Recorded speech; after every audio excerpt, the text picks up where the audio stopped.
All right, do we have sound now? The line is moving, so it says I have sound. But can you guys hear me?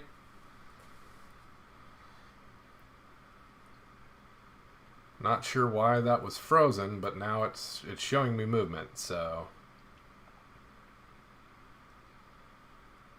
hopefully that is working. It's showing it's working on my end. Reviews of Douglas, is it working? Can you hear me at all? I realize it's really dark too.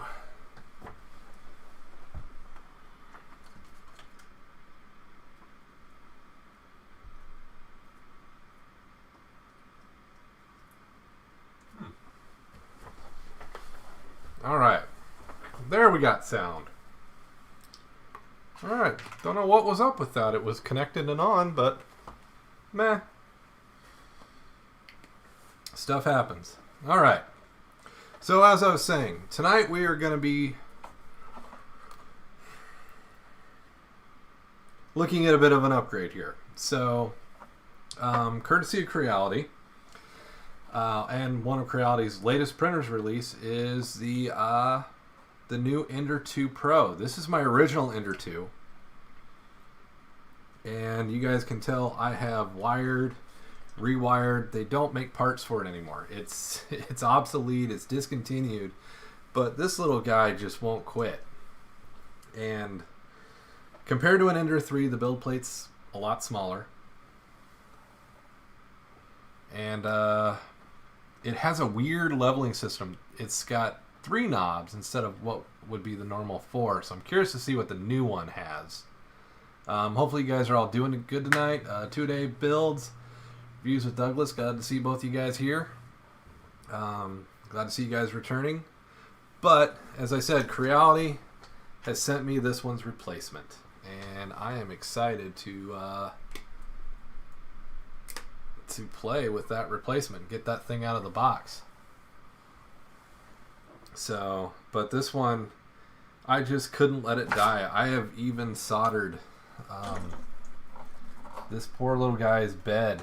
Like, you can't see it, but even the wiring for the bed is soldered on because they don't make the clips that this printer used. And I have modified it with Ender 3 parts and everything else just to keep it living because it is great for printing small parts. Now, the Ender 2 Pro that we're about to take out has a lot of cool upgrades in comparison to this old guy. But this was when 3D printing was relatively new. You know, first time coming into the home. This guy probably was really expensive. I got this used, but it was probably pretty expensive when it first came out. So, let's move this guy off the bench. Oh. And just because something's old doesn't mean you throw it away. That guy will continue to keep doing work in the shop. But, courtesy of Creality,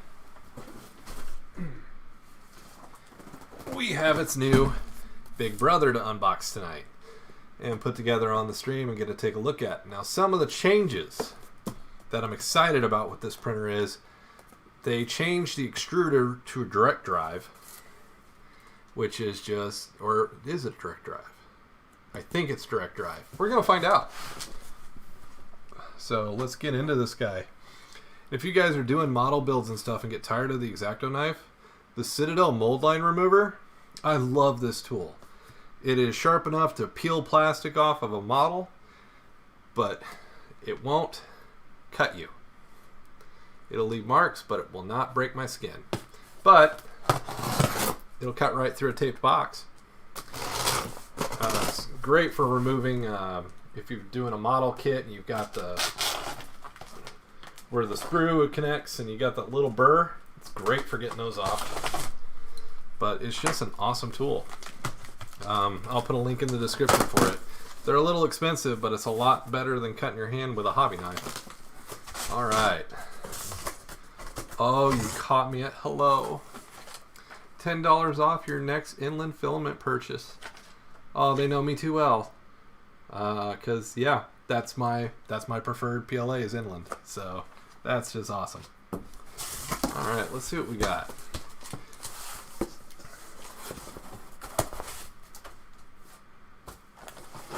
Of course, the most important thing is the instruction manual. So you guys can kind of get the first picture look there. So the build to this is very similar to what I would think of a Prusa. So let's get in here and look at the goodies. So they sent a little bit of filament. Usually they send like half a spool. So that's different. So we've got some filament to try out. Don't worry, I have plenty downstairs. All the tools we need to assemble. The unclogging needle. Honestly, I don't even use those. We've got the thumb drive, spare parts, nozzles, all the goodies. And one thing that I love that comes with every printer, is it the same style or did they finally improve those? Nope, same snips. But they're still good snips. My only problem with these is the handle wears out and the metal comes through. But other than that, they are good snips. So we got some goodies there. So we got the filament arm that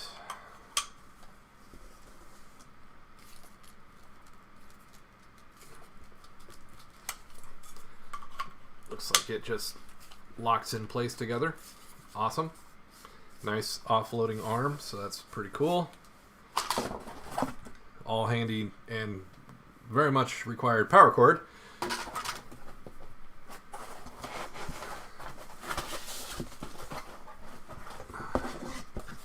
Got our control screen.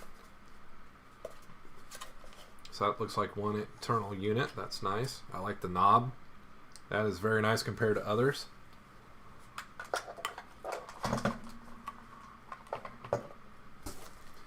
Yeah, that's basically the equivalent is about the same size as a Prusa 2 Mini.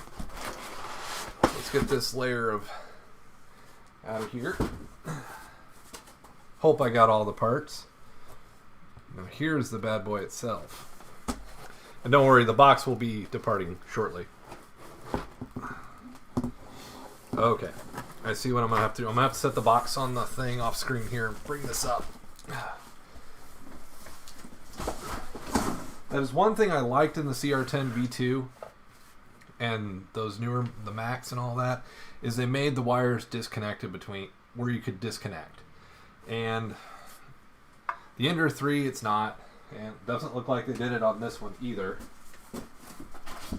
So we got our handle that goes on top.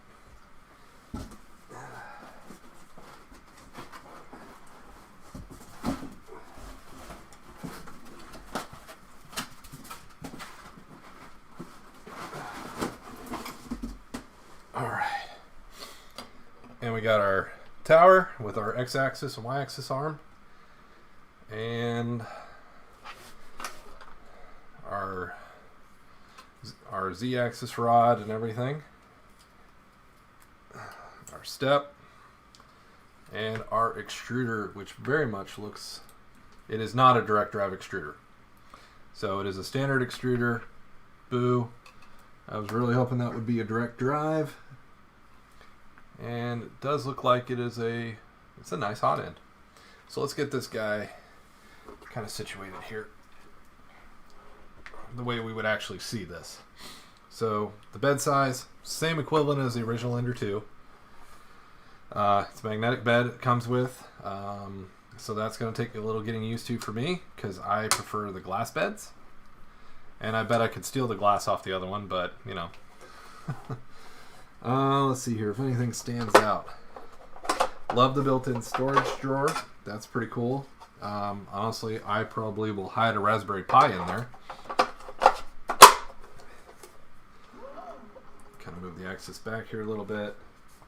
All in all, it is very basic. They moved the card reader into the base here instead of it in the display casing. This guy looks pretty neat, actually. It looks nice and clean. So let's get this guy put together and fire it up, shall we? And yes, I read the instructions.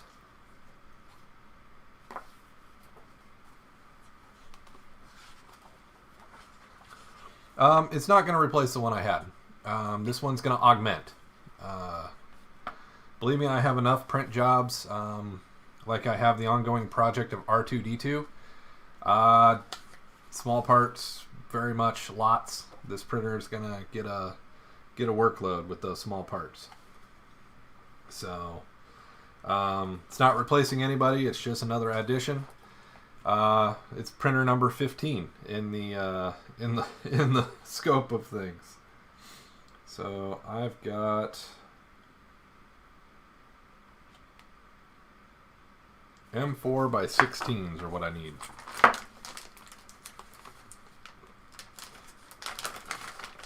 And for a printer this size, for this printer, retail is $169, which is not bad at all.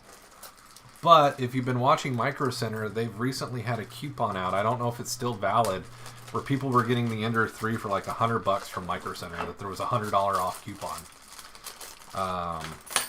which is insane. It's a good. The Ender 3 Pro is a good machine, even though it's behind in models because we've got the Ender 3 V2 out there. But it's definitely something if you're interested in getting started in that coupon. I don't know if the coupon's still valid, but if it's still out there and you're looking for a printer, definitely go check in on that one. So these are M4 by 16s. These are M5s. I'm a little scared where those big guys are going to go, but we're going to find out. So, but for the base, I need the M4s.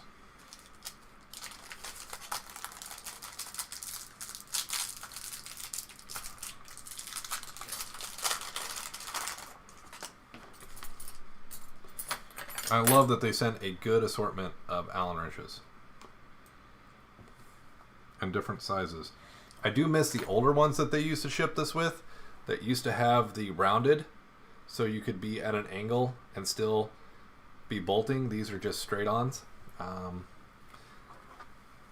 wish they would go back to that, but I also know supply and demand is probably a reason why they're not doing that anymore.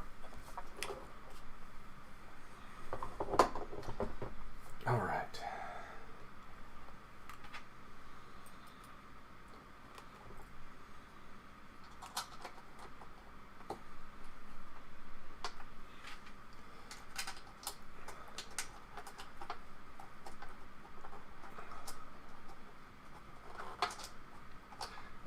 Douglas, you are completely correct. Some of it is patience. You get started and you're like, oh, this project's going really cool, but I have to wait till it's done. That's what got me. And now it's just kind of it's a game of what printer do I use to get this job done as fast as I can so I can move on to the next job. Because I'm one of those right now. I am full bore with my print. I think I have one printer other than the one you saw that I took off the desk. I think all but one printer has been full bore running right here lately. My CR30 is very much working on the R2D2 project that's coming up, because when the wife asks for a specific 3D print, she gets what she asks for, because my wife rarely asks me for anything. I love her to death, and when she asks me for something, I make sure it happens. So and just so you guys know, if I haven't talked about it, it is a life-size and probably going to actually work R2D2.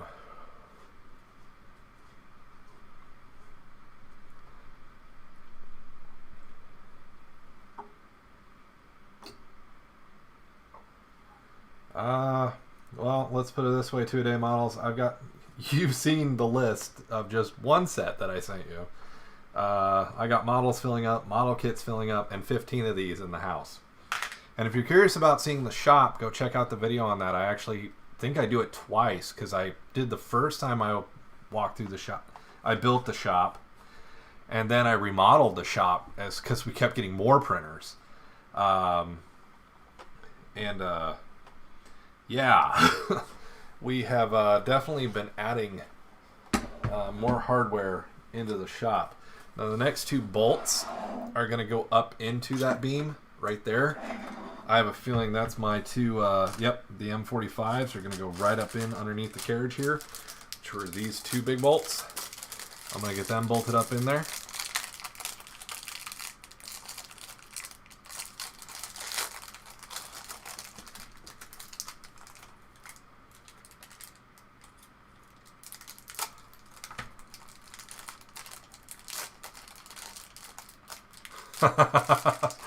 I've seen the unicorns. I have not done one, but I have seen them.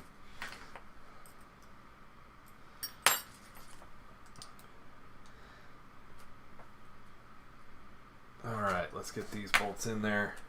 Now, one thing to keep in mind if you're assembling a 3D printer, and this is a trick I've learned, especially when two bolts are going into like this arm, don't just tighten one, then do the other. Give each one a little bit.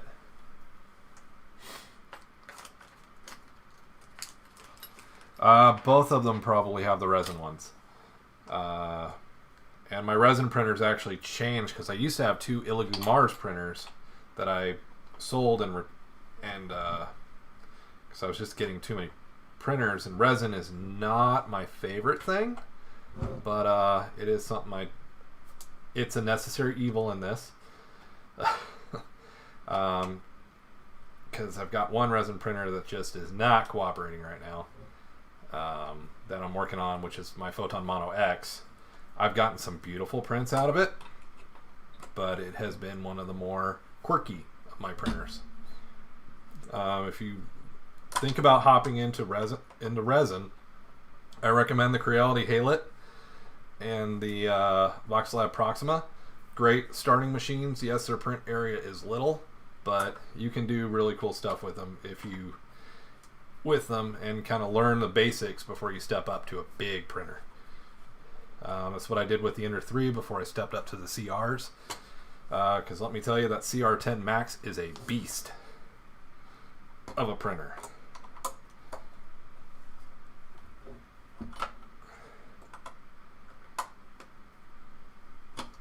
Alright. So we are bolted up.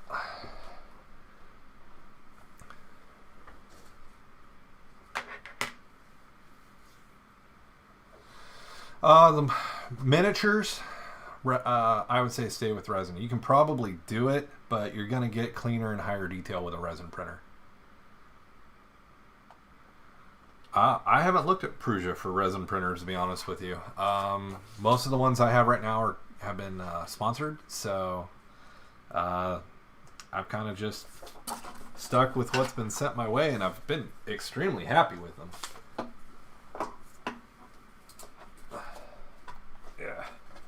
Get in there. They've worked extremely well. I'm really impressed by the Haylet one and the Proxima and the older Creality LRD002. LR002. Is it LD? Yeah, LD-002R. That guy, those printers just work. I have been highly impressed with them.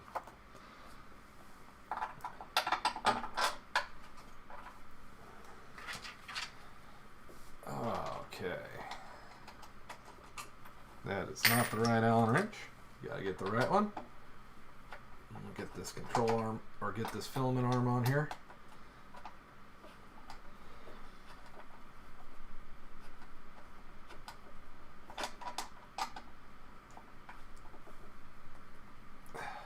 Alright. Filament arm. The handle.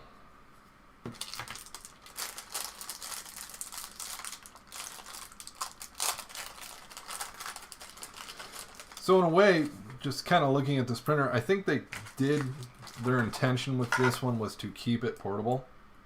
I'm a little depressed by the extruder. I really kind of wish that had been a direct drive. I think that an opportunity has been missed there on that one. A direct drive would have been a very, very good move for this model. But the way the arm is sitting out here to hold the filament, it would not have been copacetic for a direct drive. Direct drive, if you guys are curious, the direct drive is really good for additional filament types like TPU, which is kind of like a nylon. It's basically, you know, your stress balls. It's basically that. I'm digging the red and black with this one too. It is definitely a departure from their black and blue that they would usually do with their printers. I definitely see the cost savings with this one because I'm already seeing upgrades that I'm going to have to do here. Like this plastic extruder amount, that's going to go. I won't keep that. I'll swap out to the all metal Creality, even though they have put a brass fitting in here to help keep the erosion of the plastic against plastic. The plastic ones tend to weaken and break real easy.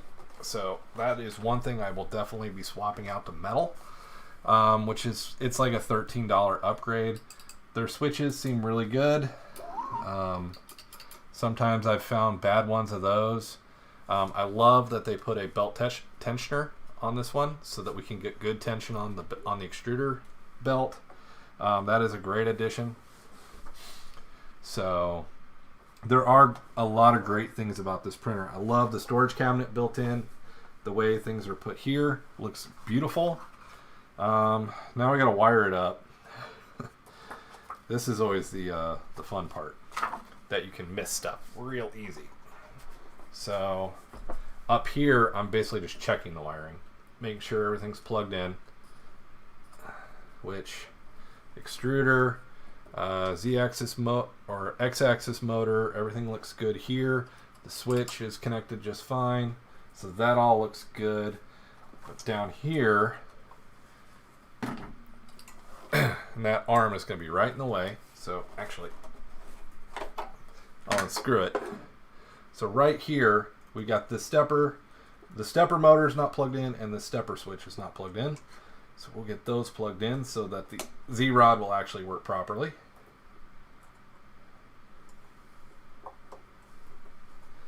And looks like our motors back here are fine. The stepper motor and switch are all plugged in.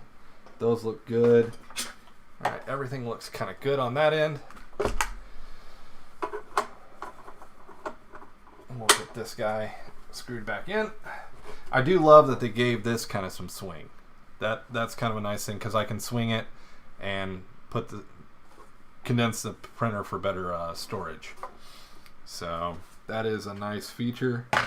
So wiring all looks good.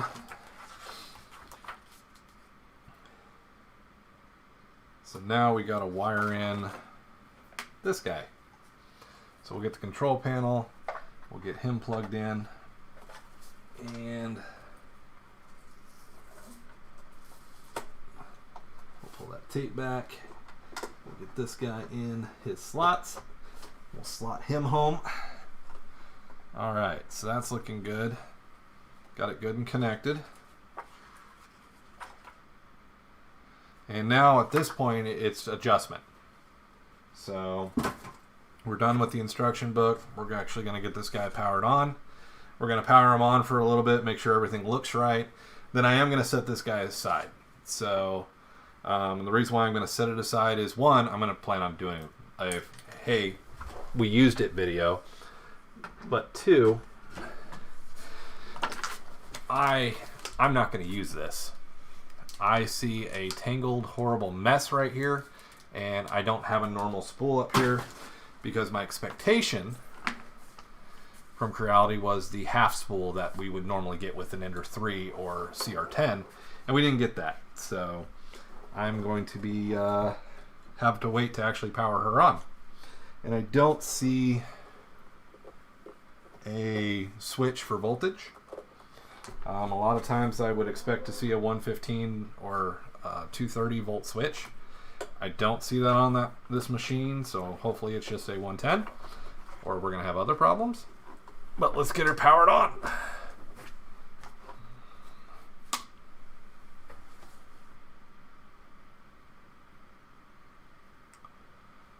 Well...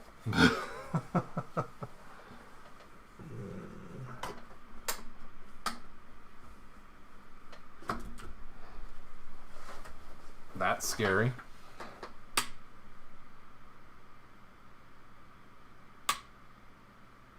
Whoa. This is the fun of when you think you know what you're doing. Alright. Oh, because there is a switch and I missed it. Okay. So by default, these printers, there it is. It's hidden right there. By default, these printers are shipped out set to 230. You got to switch them back to the 115 if you're in the United States, and unless you've got a 220 watt plug that you're putting this guy in. There we go. 2-a-days for this little guy. There's not a lot to put together. You go for an Ender 3, you're gonna be putting it together for a little while.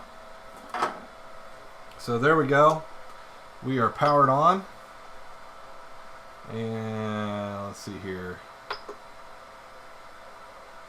I'm going to auto home it. So we'll have to level the bed and all that jazz. But she lives. I know there's a glare on... Let me see if I can do something about that glare on the screen. I know you guys can't see the screen very much. I've just gone in to move it to auto home. So just kind of sitting here listening to it. I already can tell I'm going to want to swap out some fans, quiet it down.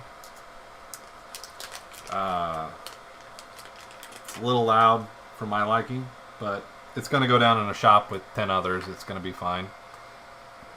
So I've got the SD card.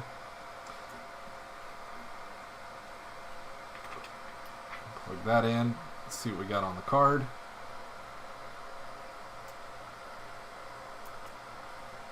And it's got the USB port, which is great if you want to hook up like a Raspberry Pi with Octoprint to control the printer, which I will probably do.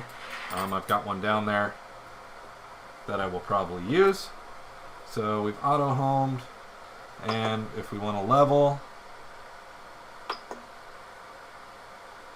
let's see here.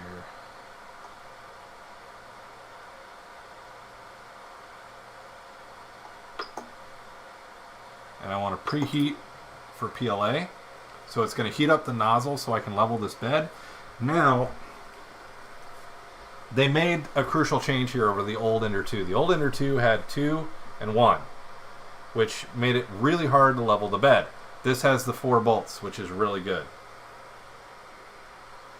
And just kind of one of those things.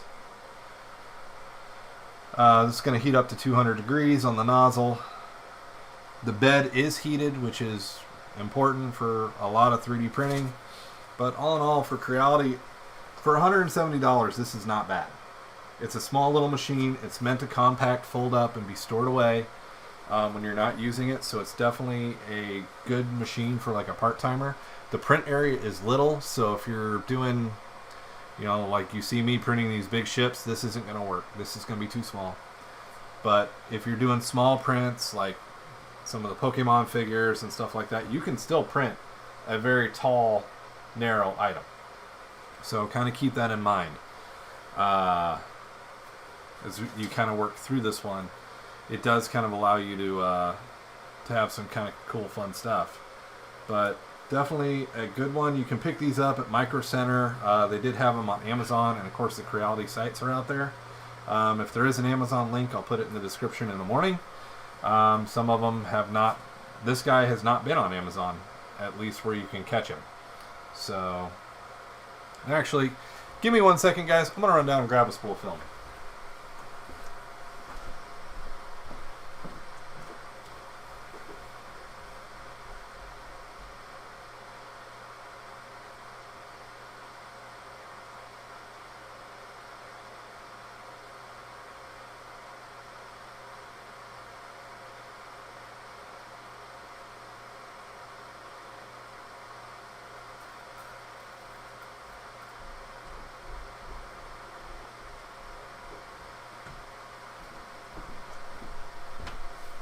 Alright. Make up for my poor planning there. And it is up to temperature. It's letting me know. This spool is almost empty, so that's what I like using the Ender 2 for, is to, my Ender 2, it's my spool killer. If I've got low spools like that I know I can't do a big print job, I would put my Ender 2 on it. So we'll get this guy threaded in.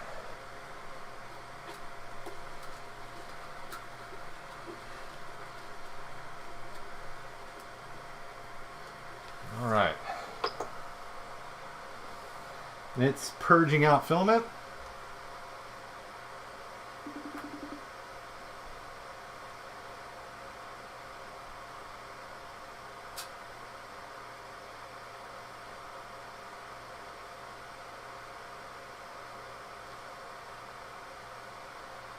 So, all right, so it purged, so we'll continue.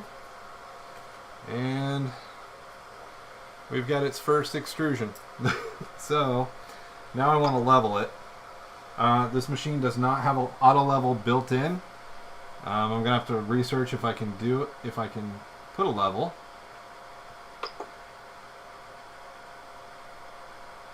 And I want to auto home and disable the steppers. I gotta find out where I can do that. Disable steppers. Alright. So I'm gonna auto home it real quick, just to be on the safe side. I'm gonna level my bed and then we'll take a look at some of the test prints. Maybe we'll let that run before we kick over to some models. Because I got some new stuff to show. I've been busy. Alright, so we're auto homed. I'm gonna disable my stepper while this is still warm.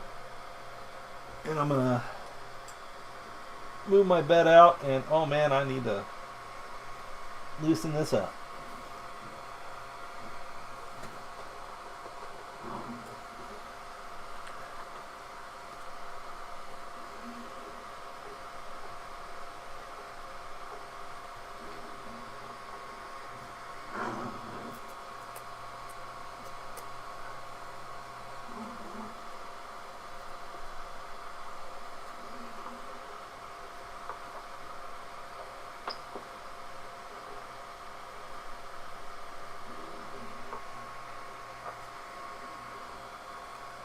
It's a little bad, so it didn't take me too long to do it.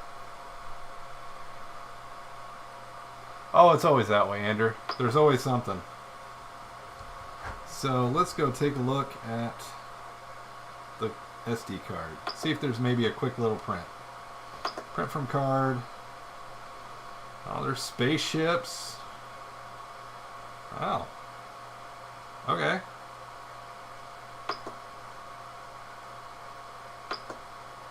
See what she does, heating up the bed. So all in all, I like the printer. I love the size, especially for someone that's just getting started and wants to learn and play with it. This is an awesome little printer.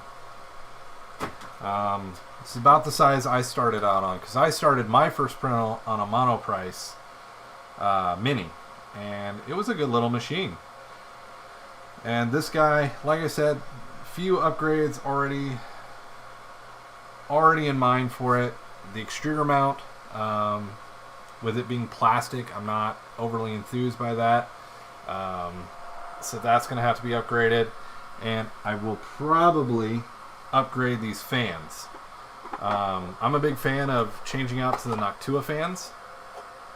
So that's going to be kind of one of my things. I want to let it do the first layer, and then I'm going to abort the print. I just kind of want to see how she does. There's probably a lot more calibration I need to do to this guy.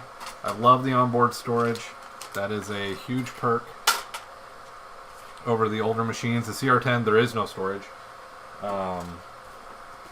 And I'll be honest, guys, I've had this printer for 5 or 6 days, and I'm just kind of sitting there going, I want to open it. So, I held out till tonight. But now she is open, and she is raring to go to work. And will be put to work. Those aren't going to fit in there, but that's fine. And in all honesty, I've gotten a lot of these card readers from Creality. Invest in a good one. I've actually had this one nuke the SD cards before, where I had to reformat them. So, kind of one of those things. Get a good. Mine's from Micro Center. I love it. It works really well. So kind of keep that in mind. Noticing this is really bright. Let's tone that down a little bit, shall we? That's better. So my tools are put away. The bed is heated up.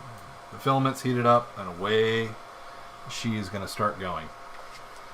So while that one's working, has anybody done any fun projects this week?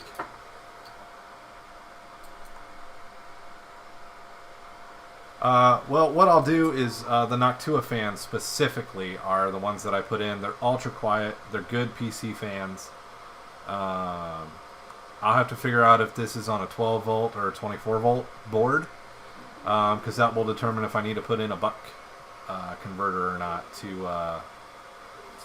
See, that's already showing me my bed's not quite right. So I will make some adjustment here.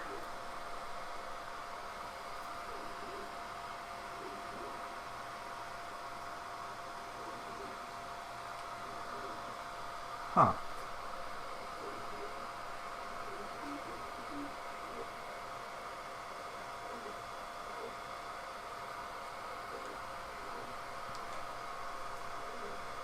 Yeah, not a good first layer.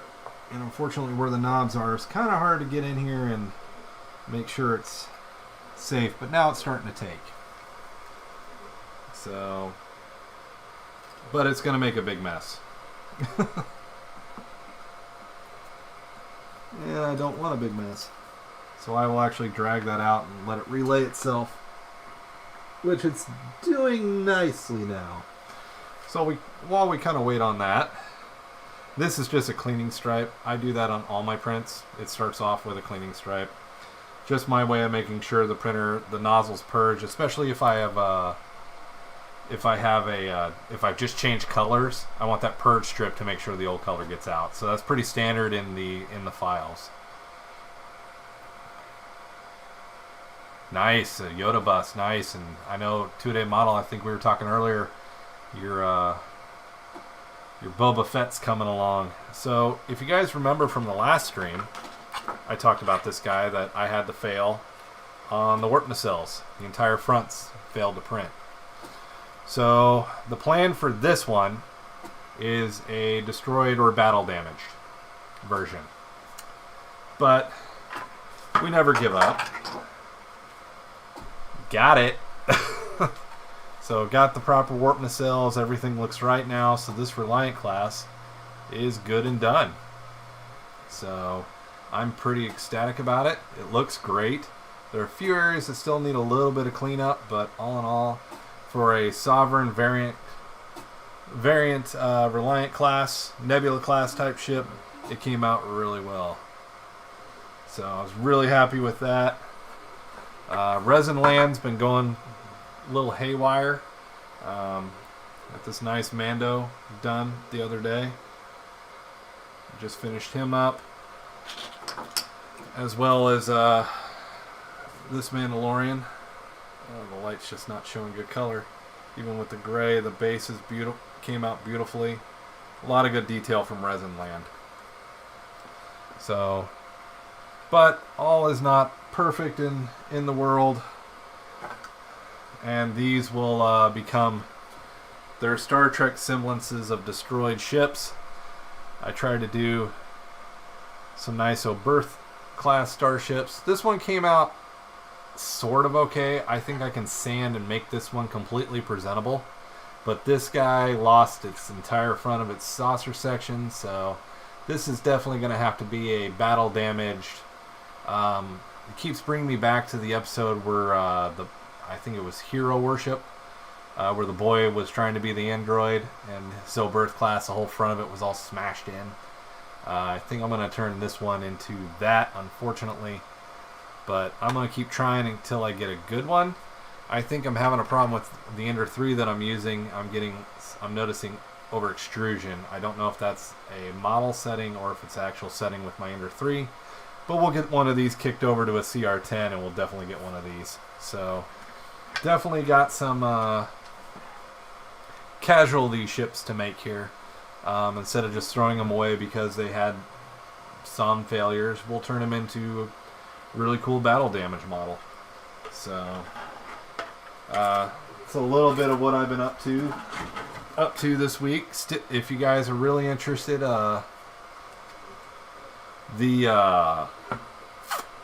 this week's Friday's video, kind of a sneak peek hint, is going to be Boba Fett's Fire Spray gunship, Slave 1. Although Disney is trying to rename it, which good luck, it's still Slave 1. I've done a print of that in 2 ways. One is a solid piece model, and 2 is parts to put it together.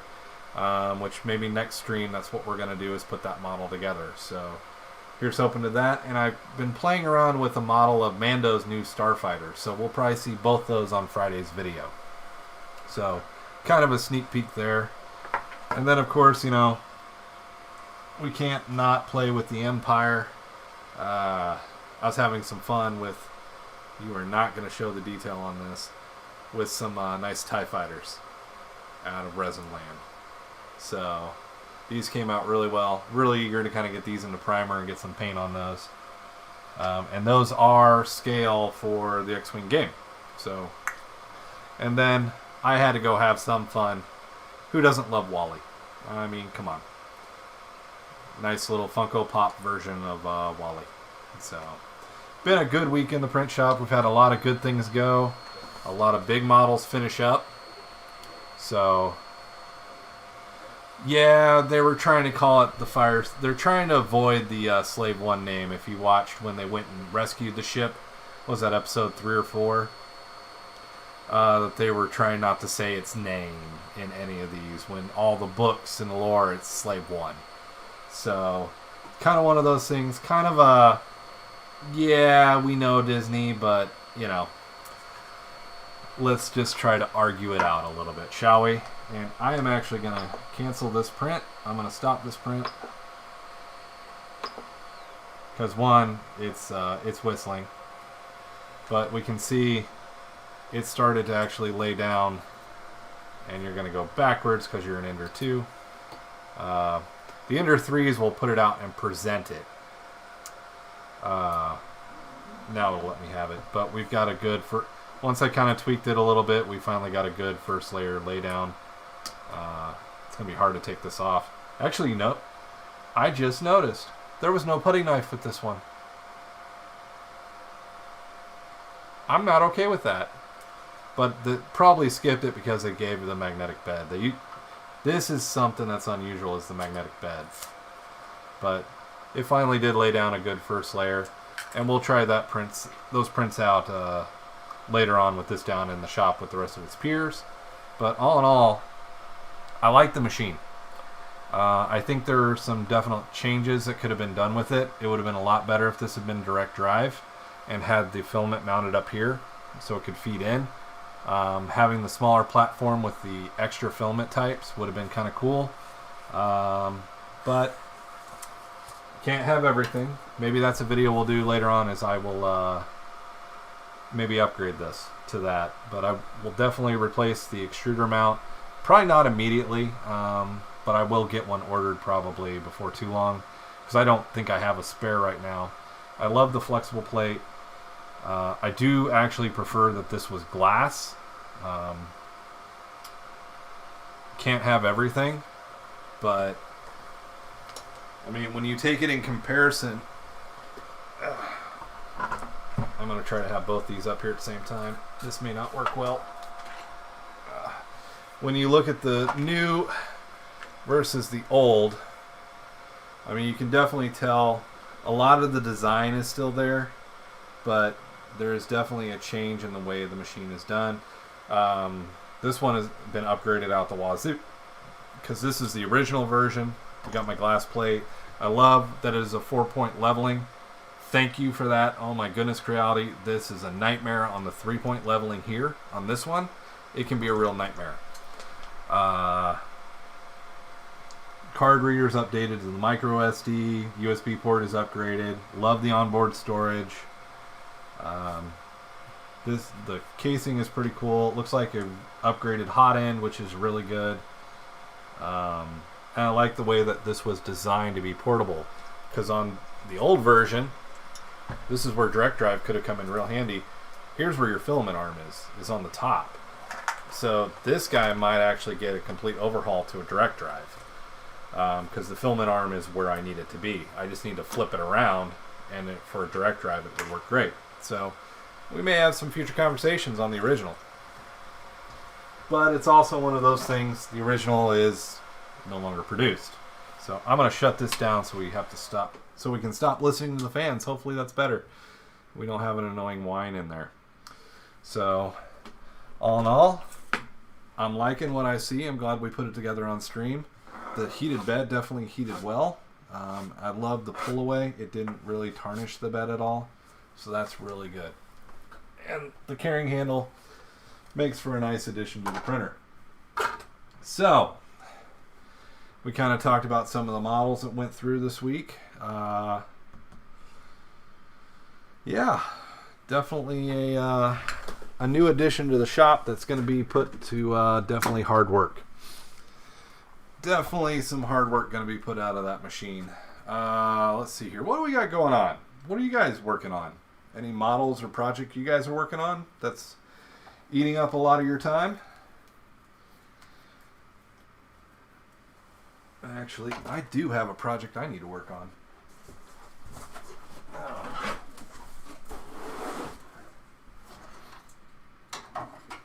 So it's one I've been working on. The model's really not up to quality that I would consider putting out there for other people to get, but I did a video on it a while back, and it's the Sovereign class. But this one has been, the model itself was not great. I know it's kind of hard to see, but you can see the underside of this nacelle just did not come together really well. The way it was put together, and actually the model, when this model was made, this is actually the warp nacelle from a Nova class that they took and extended and slapped on this Sovereign class model. But there's just too many defects in it for me to feel comfortable with it going anywhere. So, and you can see that like here, it did not print well on the bottom side. I've got another Sovereign, a different model going right now. Now the seam where I put the warp section together came out really well. Came together really well, and there's an over extrusion up here that I'm not overly happy with, and some lining and ringing that really needs the saucer section beveled out. But it's one of those things, it's not something that you just throw away. You can make this model better. How many of you guys have soldering irons in your home or in your office or where you're working?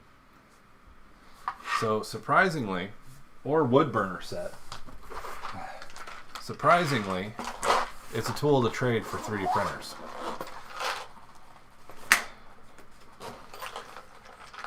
This is the one that I use. It's off of Amazon. It works really well. It's digital display for temp, and it has a lot of interchangeable bits. And you can see this bit has filament on it. And what I'll do a lot of times, especially in an area that's a join, I'll come back with this smooth tip and I'll actually go over that seam to try to fill that seam in at a higher temperature to try to remove the seam. Trying to not have to do filling, but also like this warp nacelle, it's such a thin contact area that the glue just isn't going to do a lot there. Even epoxy would not hold really strong here. So it's one of those things where this and the 3D printing pin can come in handy. Now this one's currently just glued on, but since I glued it, what I would normally do is heat this up, and then I would come across here and basically flatten that seam with the flat tip of this of this tool. Now, I'm sitting inside my living room right now. I can't do that right now because of smell. No one wants burning plastic in their living room. So I can't do that right now, but this is one of the tools of the trade that I use a lot. Or sometimes I just use the nozzle of the 3D printing pen, which, I mean, I use 2 different 3D printing pens. My favorite, I love the Scribe 3D. It is a good one. It works really well. And then I have my, I can't remember the name of the other one that I use. I don't know if I can get to it. The 3D Doodler that I use. Now the 3D Doodler, what I did learn is this is 2.85, not 1.75. So next time at Micro Center, I just need to pick up a spool of 2.85, and this guy will jam out, and I won't have to use these sticks anymore. But it's kind of one of those things. The tools are all part of the trade. I try to make it to where the printer will do a lot of the work. And if you guys notice with me printing, I try to do one solid piece. Just the way I do it. It's the way I like to do it. But when you get larger models, like the Pegasus or the Sovereign class, this is 4 pieces altogether. Where this Reliant class version, I did this all in one piece. This was one print. Everything is in one piece. Not a lot of cleanup. I got all the supports off. There are a few places where the supports were that, honestly, a lot of the cleanup I'll do with my Citadel mold line remover and just scrape across here and pull those nubs off.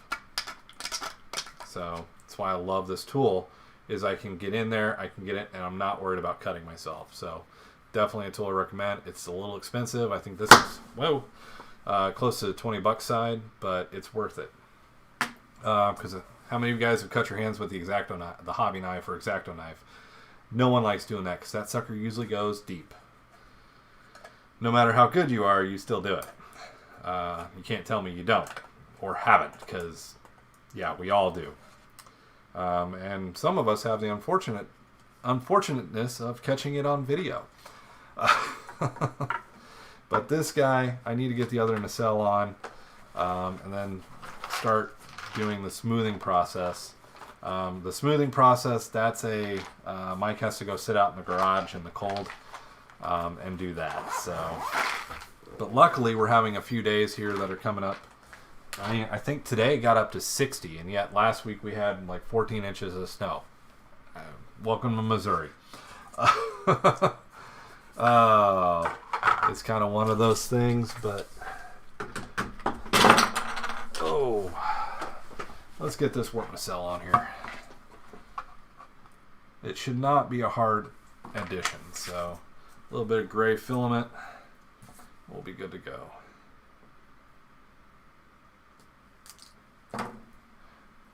This one, it's the color of the plastic. This has not been primed at all, and until I'm done, I will not prime it.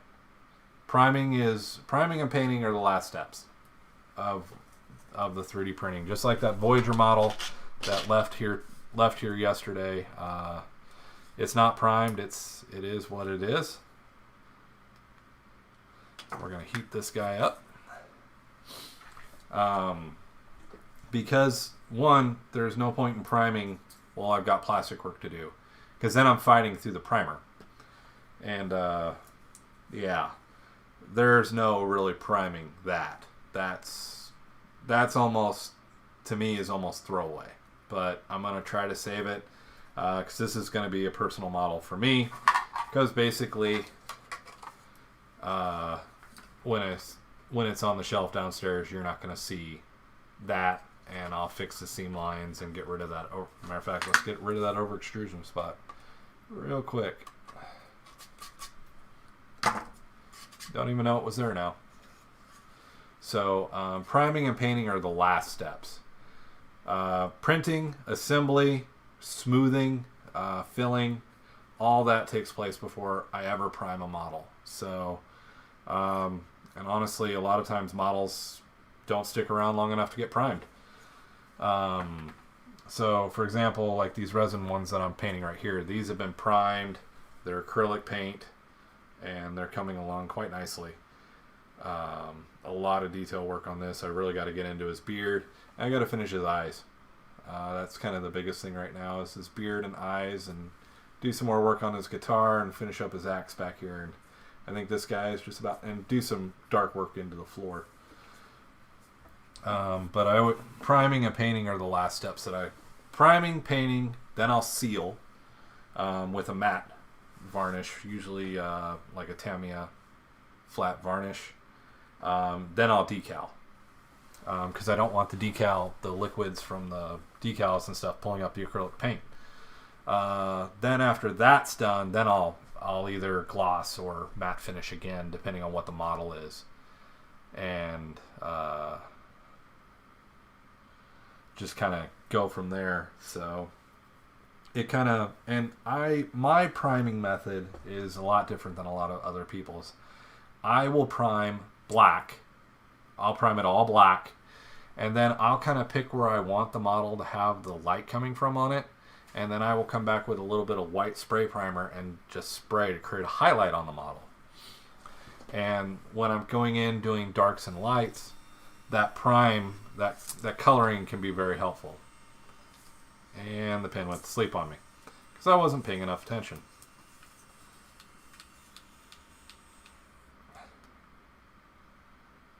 And we'll heat that guy back up. So it's kind of one of those things. I kind of go through a contrasting. So before I apply paint, because I kind of like that contrasting to do the job for me. I know it's kind of a weird way to do it, but it is a way that has worked for me. So, and what I do and other people do, there's no right way to do it. It's just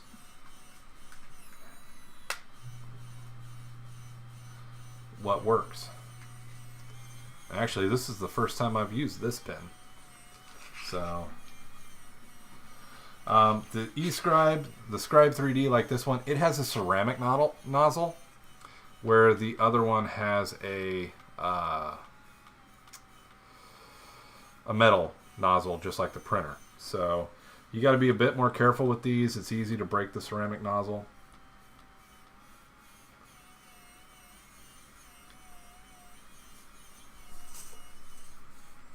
Come on. You know, you want to go through and get hot and, you know, like print.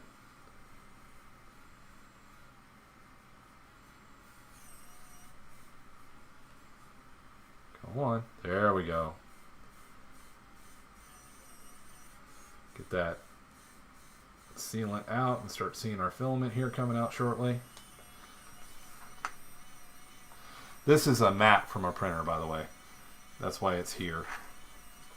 So I'm going to get this kind of lined up.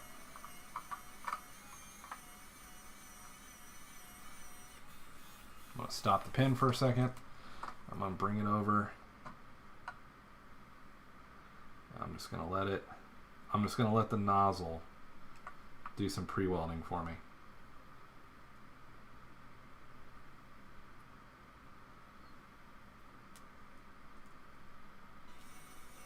And then I'll start filling.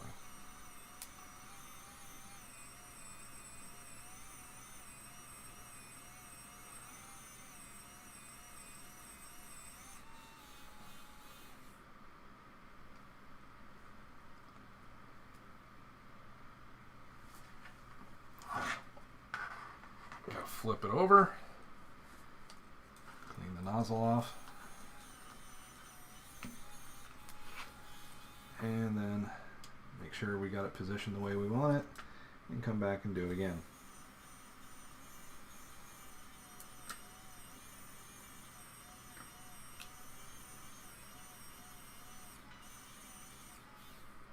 All right, don't be too worried about excess. One thing you can do, the trimmers, having a good pair of side cutters will help clean that up. Sanding, small sanding sticks or sanding strips, I will use quite a bit. But now all of a sudden, gee, that guy's rock solid on there, and it's a lot stronger than the glued side. So, and then just some sanding, some cleanup, and just using snips to take off the excess very slowly and very gently so you don't snap it back off. And you can get rid of a seam line. Come back in with a little filler, and you'll have that guy smoothed out right away pretty quickly. But like I said, this guy's just got too many flaws for me to consider letting it leave the shop. I'm hoping the new one that's printing comes out a lot better.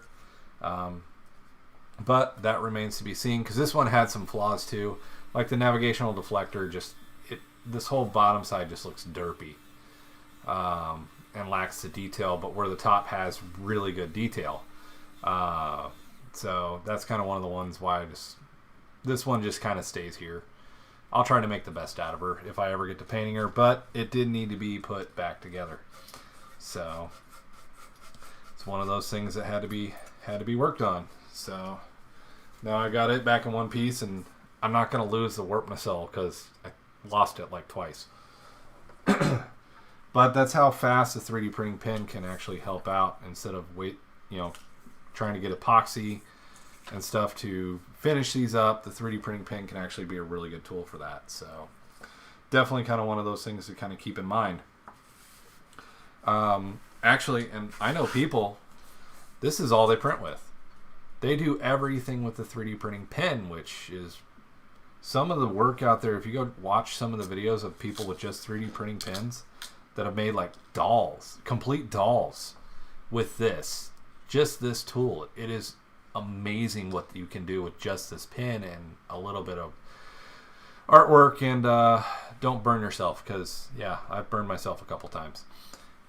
You just don't get stop paying attention, get your hand too close to the nozzle, and it's pretty easy to burn yourself.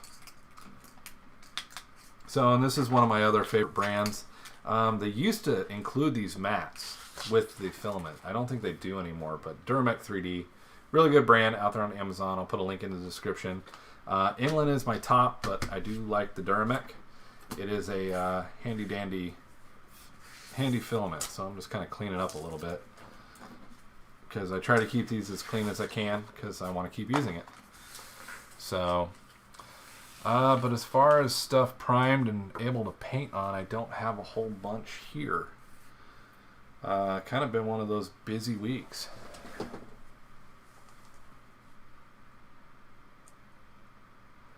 The actual printer itself makes life really easy, but as far as the sitting there and painting that all, doing that all with a pen, no, I couldn't do it. But it does bring us back to a project that's been sitting on the shelf for a while. We can start doing some more color on the Mercy. I'm A-okay with that. Matter of fact, I want to start with some Balthasar gold down here on these pieces as we keep working in the different shades.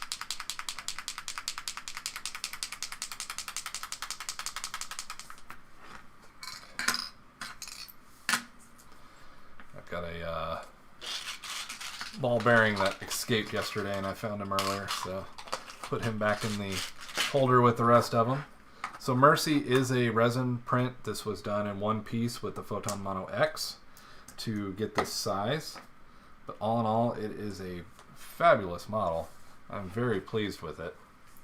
I'm going to use a 3-0 brush here and just kind of bring in the gold on these bottom parts of her armor here to start kind of establishing the highlight.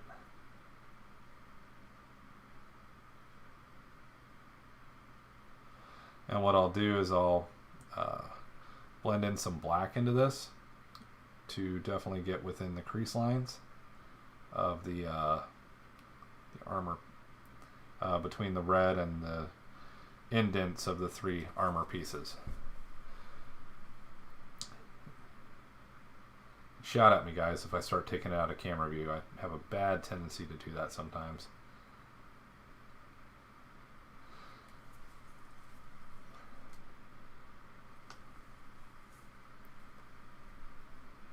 Yeah, this was a one-piece print. So the entire figurine was printed in one piece. This one in my hand is using Ilugu standard resin. I've got a second one sitting over on the shelf that's roughly the same size that I did with Isun tough resin. And it came out really well as well. And the tough resin is a lot stronger than the standard resin. So it's a lot, I didn't have to worry about the wings breaking as much as I do with the standard resin.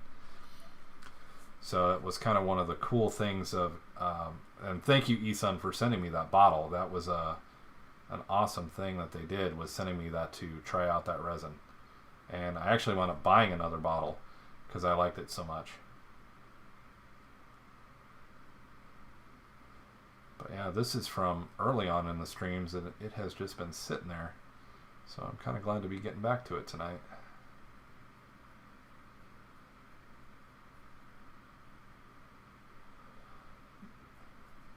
And this gold color like this will have to be a couple layers, but I love the Balthazar gold from Citadel because it does give a more bronze, which is what I'm looking for on this piece. As we go into it, it definitely gives a good offset to the orange and the reds that are going through the wings, because you guys can see that, I'm hoping the light will kind of shine it, that I've been pulling the orange, from the yellow, pulling the orange out to the tips. Eventually I want to get these tips actually red, but I'm just kind of taking my time with that layered pull approach, just to get a good color difference. Then what I got to do next is in these whites, in these grooves, I'm going to come back with a light gray to create the contrast and come back with a brighter white and kind of bring the whites out in layers to really kind of give that really beautiful contrast look. Actually, this is getting really small.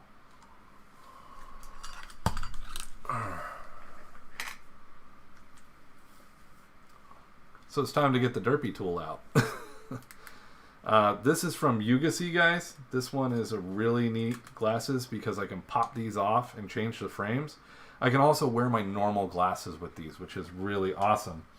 And there's the magnifying piece pops off. There are 5 stronger ones that really do help out.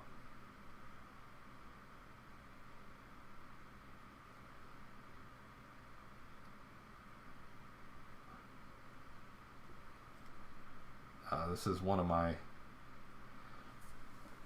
better finds. I always like to think is this set of glasses, especially for detail work. They really help out.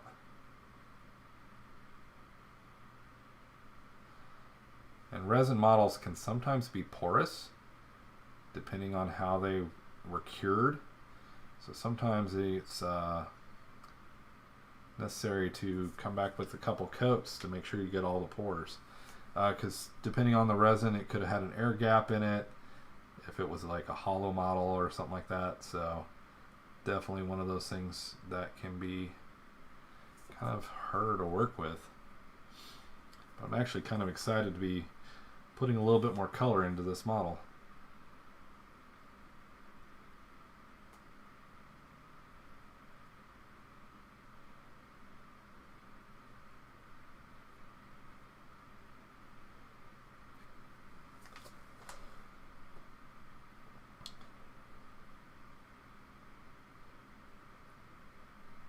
And right now, just, I mean, so everybody knows, this is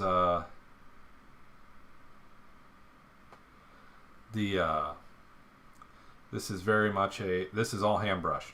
Other than the primer, which the white and some of the black is all primer, everything on here has been hand brushed.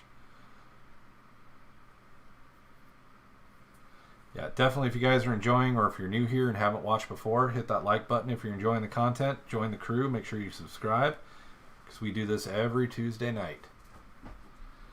Actually, I am going to pull my Google image up to make sure I'm not missing any more bronze.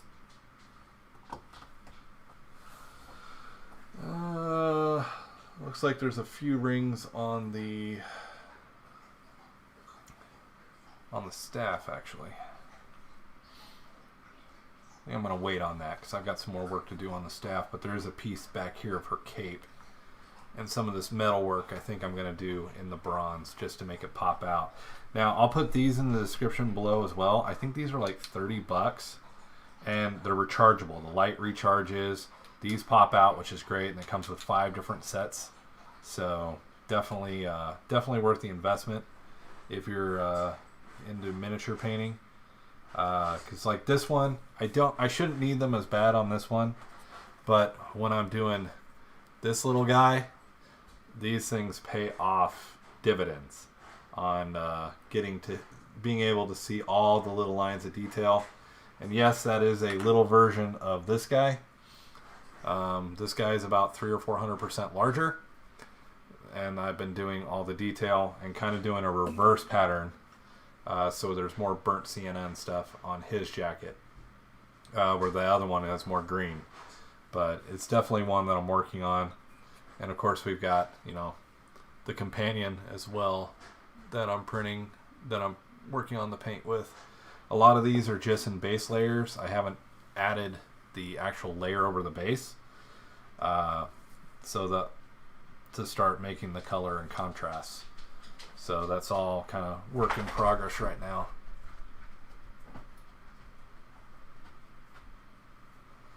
But we're just kind of, even this bronze is going to get, I'm going to do some tarnishing to it. So this is all just kind of initial layer right now. And if you see paint strokes in it, that's because I'm not too worried about them right now. So paint strokes are name of the game. But with this initial layer, the Balthazar Gold, I know I'm going to do 2 or 3 layers. So that will get buried as I go.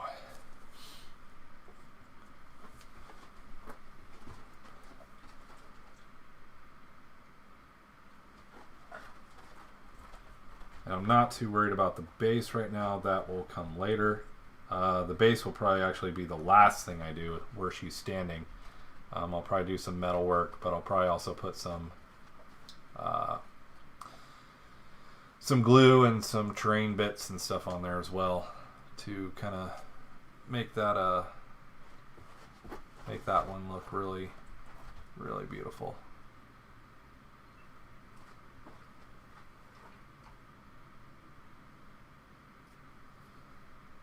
But just being able to add a little extra color to this model is kind of a big win for me. So what I think I'm going to do is in her back right here, this spine piece, I think I'm going to come up with the Balthazar Gold and then come in with black and really kind of highlight the each junction to kind of give her a really good look here. And just kind of make the spinal structure. I think in actual pictures the spinal structure is white, but I want to make it pop.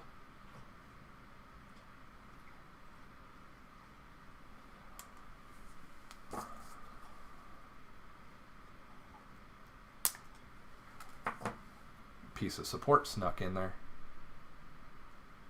Get rid of that.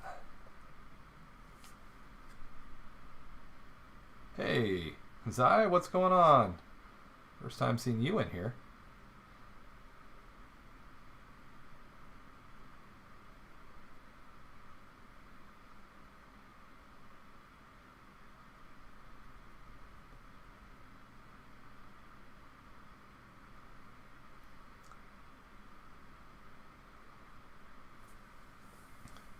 Well, we've got that kind of going in there.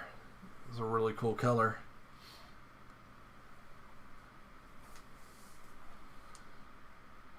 Kind of offsetting now in a lot of pictures too. These are all white, but I want to add some texture. I want to bring this bronze in onto the. So there's 2 layers of arms here. There's an upper and layer to each upper and lower to each wing. I'm gonna take the lower of each wing, give it this bronze color, just kind of make her stand out, be a little different than the standard models. Put my little flair into it. And if I don't like it, well, you know, there's always the ultrasonic cleaner to throw the model in with some LA Totally Awesome. strip it back to the model, and start over. It's a great tip if anybody's doing models and stuff. I just use a little sonic cleaner from Harbor Freight that costs about 70 bucks, and a bottle of LA Totally Awesome, which you can get at Dollar Tree for like $1.25. Throw these prints in there and it will eat the acrylic paint off after a couple cycles, and you can just start the model over fresh. So the ultrasonic cleaner runs about 70 bucks, I think is what I paid for mine. Inflation, who knows, it could be higher now, but definitely a tool if you do modeling and stuff like that. It is definitely a tool to have around, especially Warhammer. That's been a heaven sent tool for me with the Warhammer minis.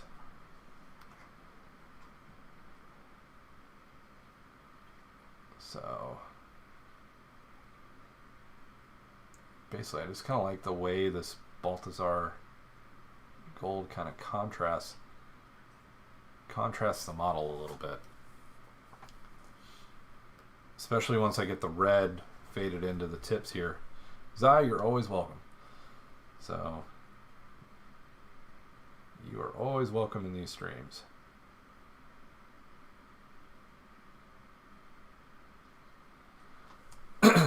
But it does kind of give a nice offset to the colors. Now probably what I'll do is come in with a real sharp white, bright white, probably a polar or pearl white. No, not pearl, polar, ice white, and definitely make those rest of those bright, I think. So definitely still a lot of work to do on this one.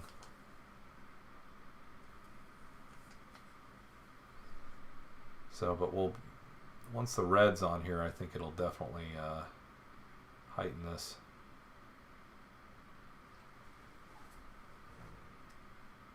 Once I start adding all the contrast in, will be a big improvement on this model.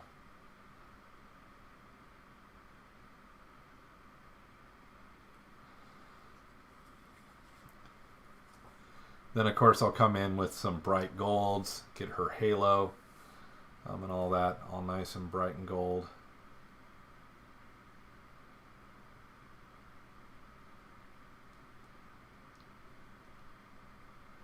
Definitely kind of pull these out to be some pretty colors here.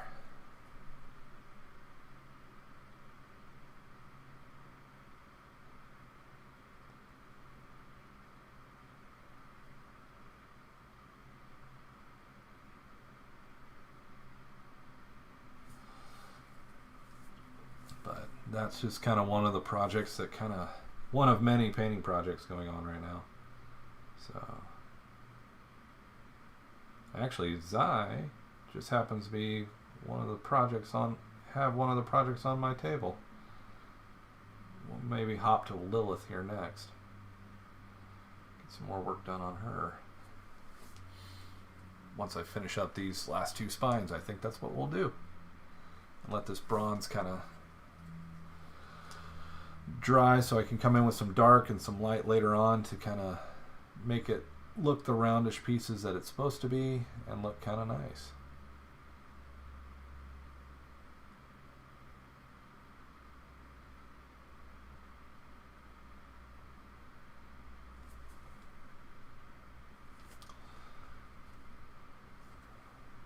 I did do that one. Okay.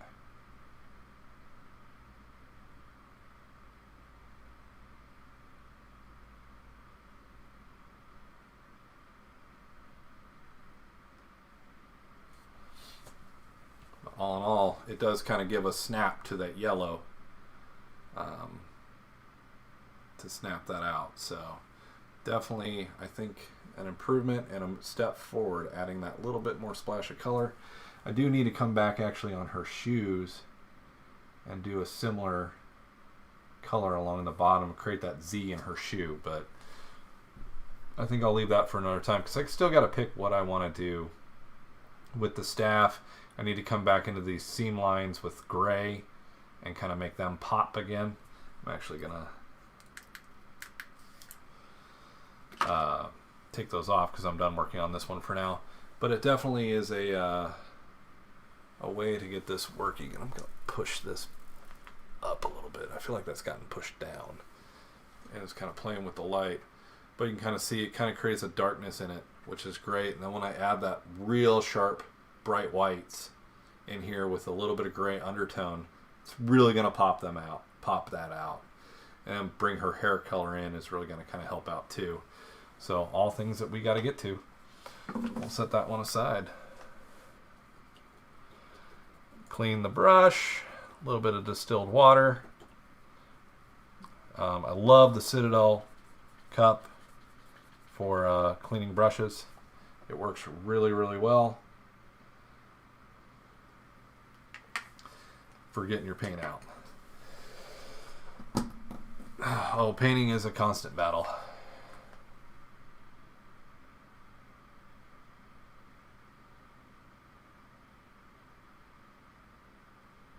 Yep.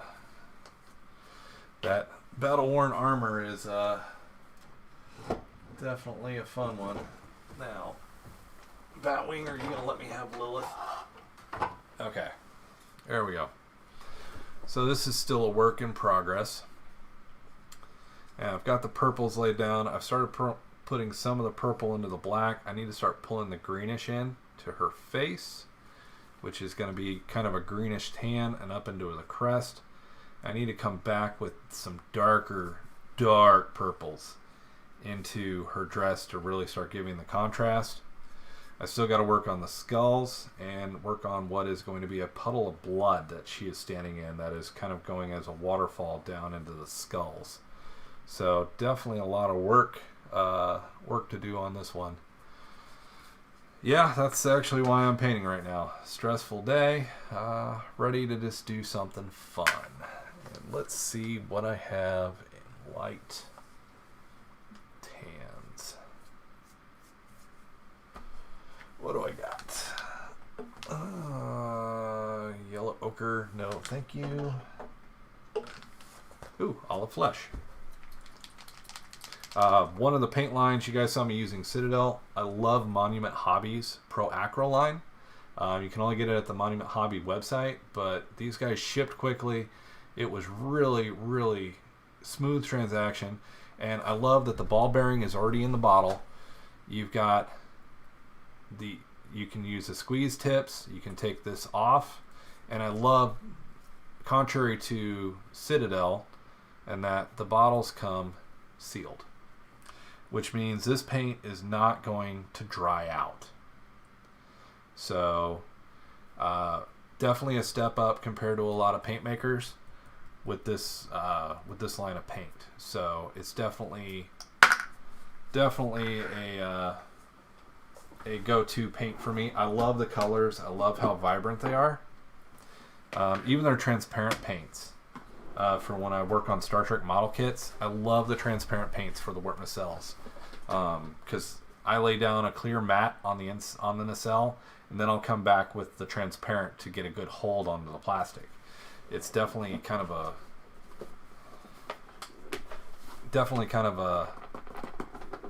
good tool to use.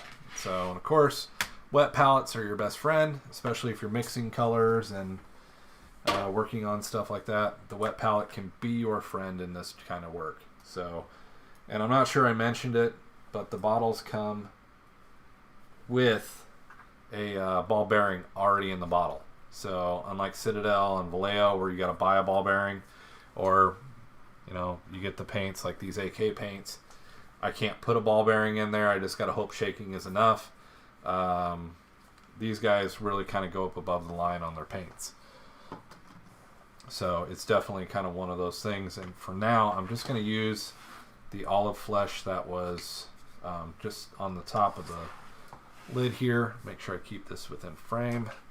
Put my glasses back on because I'm going to be doing facial work here and doing some work within the wings. And basically, the highlights of her face are kind of the white, and it goes into a green. So I'm going to just kind of start taking that in, so enough that I can blend into a green really easily. I'm not going to really do anything with her eyes right now, just to kind of make that. And this is a little bit paler, I think, than I like, but when I come back with that green, it's going to darken it, darken the color of her quite a bit, so I'm not overly worried about it. But we definitely got to get some color on her face, because this is the next phase that I really need to move through, is her facial crests and stuff here, because once the face comes together, the model will really kind of start coming together a lot more than it is right now to me.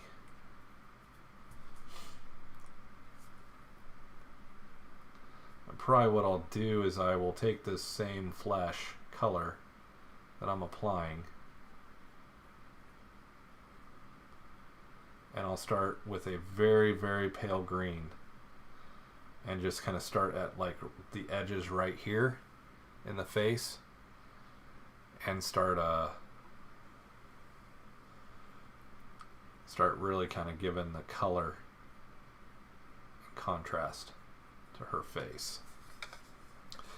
And the other part that we need to do this at is down here on the hands, to kind of pull them out as well.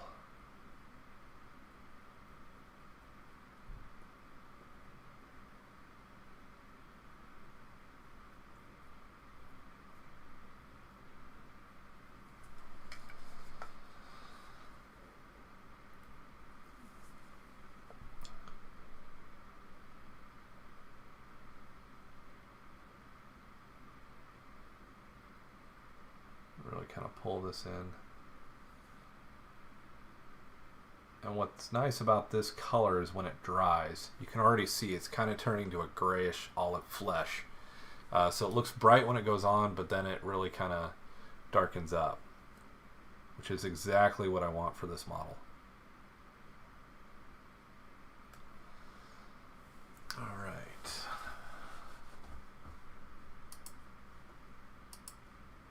I think I lost the picture for this one. That's all right, because I kind of know where it's going. So that is a-okay. Because actually I want to take some of this pale flesh color. I want to go into the core of the wings with it.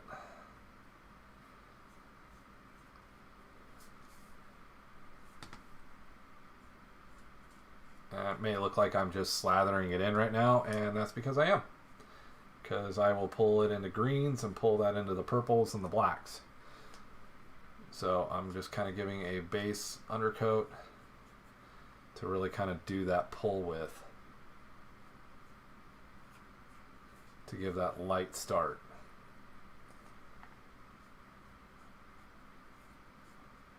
Because that tan is kind of where her flesh starts, and I want to give that a good look.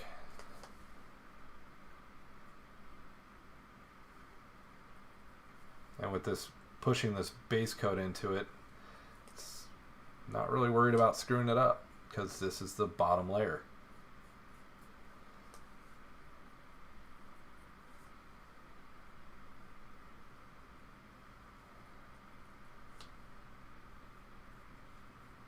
And that's going to give her skin, basically as I pull the skin of the wings out up and back into the bone, it's going to look a lot nicer. And actually, I'm going to take some of this olive flesh, and there's a skull right here. I'm going to give him some color.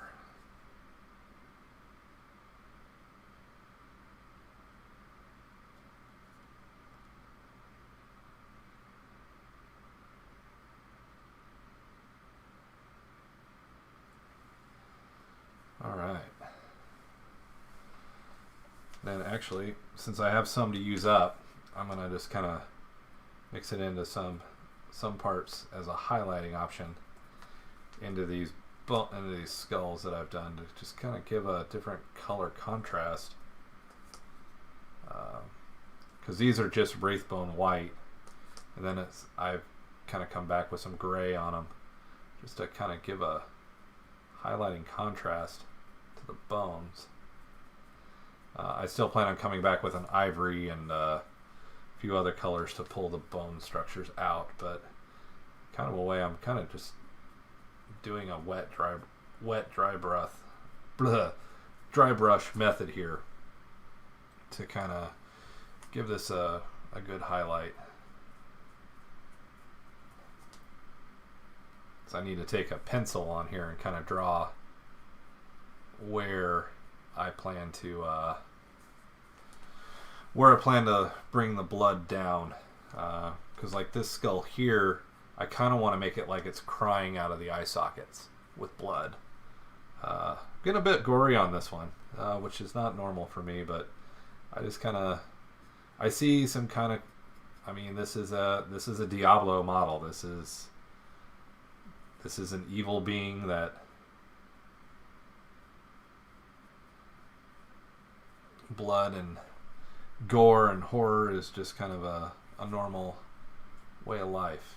So I kind of hope to turn that into something a bit different, but definitely just adding that facial skin feature is just kind of really making the model pop a little bit more. Do I have a long way to go? Yes, but it's worth it in the end.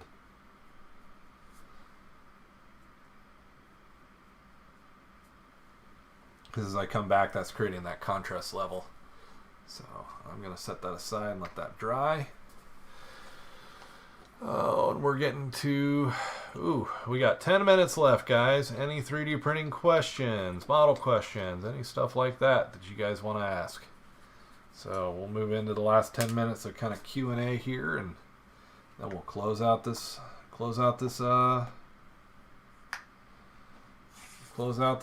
stream for the night. So hopefully you guys have enjoyed it. The Ender 2 Pro, getting it put together. Be expecting that video in a week or two of its actual use and what I actually think of it. So really kind of stoked as I have the original Ender 2 and really kind of looking forward to see how these do. I need to get off my butt and play Diablo 3 and 4, but we'll get there eventually. Is 4 out yet? I never even played 3. All I did was up to 2, and I bought the remastered, and I haven't even gotten into it yet. Then eventually, I do still need to spend some time on Mr. Gundam. Got a lot more of the blue in, but just haven't really brought the white up yet. So still got a lot of work to do on him too. So lots of models. Lots of models and stuff to do. So, but this one I definitely will say was the victory of the week, considering we had a complete failure last week. So then, of course, we got the Sovereign put together. So that one will go on the wall. So next stream will be definitely always one on Tuesday. Videos come out every Friday. Now sometimes there are additional streams, and if you guys want to help out the channel, definitely check out the link in the description for the Patreon. If you want to donate and help out, it would be greatly appreciated. And there's some perks that come along with that one too. So definitely, if you guys enjoy the stream, hit that like button. So, and obviously I've got a lot of Diablo to go catch up on. So the remaster of Diablo 2 definitely was fantastic. It was a much needed update, and the fact that I can play on there. So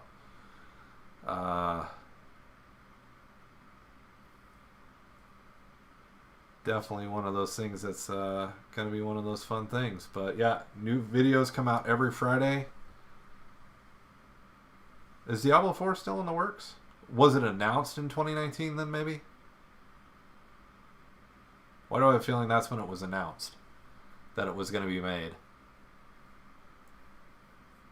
I still have to play 3, so I got work to do. But streams every Tuesday. Every once in a while there's an extra stream thrown in there in the week, depending on what I'm working on, especially if I'm just sitting here just painting on models. I tend to sometimes just turn it on and let you guys go. Definitely ask questions, and this is definitely a place if you're having a problem with your 3D printer or model questions or anything like that. Ooh, Zai, we're gonna have to talk. Sins of the Solar Empire models. Ooh, dangerous, my friend, dangerous. So we'll have to talk about that, but definitely got more models down in the works downstairs. Friday, check out the video. It'll be Boba Fett's Slave 1 fire spray gunship and a model of Mando's new hot ride, his new Naboo fighter. So definitely going to be a lot of fun coming up on Friday's video. And yeah, that's going to kind of close out the stream for the week. But definitely the highlight of the stream was this little guy. So definitely a new fun tool to add to the shop. Number 15 is going to go down and get plugged back in and get ready. The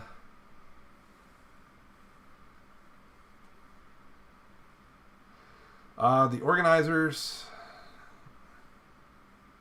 Where do you get the organizers? Oh, the Hobby Zone organizers around my desk. Those all come from hobbyzone.com. Or no, it's not .com. Oh. Yeah, Hobby Zone. If you just Google those guys, they're a company in Poland, and they make really awesome organizers. And then like these sitting up here, these are actually 3D printed. That I printed. There's a video out there on me printing a whole pegboard wall of paint organization. Go check out that video. And even if you're airbrushing, a lot of people like having the sticks with the clips. But I bought one kit, but I didn't want to buy another to get a second base. I just 3D printed a base. So that's definitely a cool tool to help out, especially when you're airbrushing. We've got a new airbrush on the way too. It's got a little micro compressor. I'm kind of hoping to keep up at this desk because I usually airbrush downstairs and record that with my GoPro, which you guys haven't seen much of that on the channel at all. So yeah, that might be coming more, but definitely ready to get this guy down, get some models, get some filming done with it. And the Ender 2 Pro, courtesy of Creality, definitely a very cool looking printer, very much an upgrade compared to its predecessor, the Ender 2. Yeah, definitely loving the onboard storage, the small scale. It's definitely got bells and whistles to it, but there are some upgrades needed, and we'll probably do some of that on streams, guys, like this extruder mount. I don't know why Creality thought plastic was okay, but hey, whatever. And we may swap this out to a glass bed. I'm still debating it. It's been a while since I've done a magnetic bed, but I do know that these tend to get hotter and stay a little bit hotter than the glass will, where the glass tends to try to cool down quicker.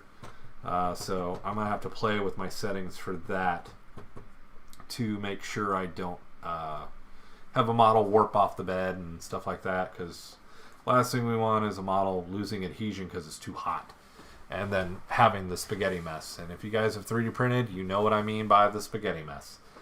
No one likes that, and clean up the printer afterwards. So well, guys, I'm afraid I'm going to cut this one here. Hope you guys have fun. Remember, if you like the content, make sure to hit that like button. It does help out. And make sure this will go to a video after the stream. If you guys kindly go leave a comment, any interaction on any of the videos help things move forward and help that algorithm pick me up more. So I do appreciate that. And again, if you want to support the channel, let's go check out over on Patreon. So appreciate it, guys. Hope you guys have a good night, and we will talk to you guys later.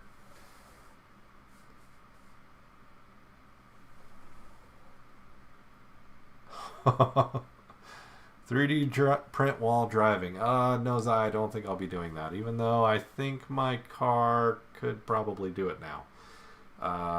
We're not going to do that in the car. That's just a fire hazard, man. That's just asking for trouble. And resin, no, that's just a splash hazard. Great comment, though, man. All right, guys, I appreciate it. Make sure to hit that like button, and we will see you guys next Tuesday.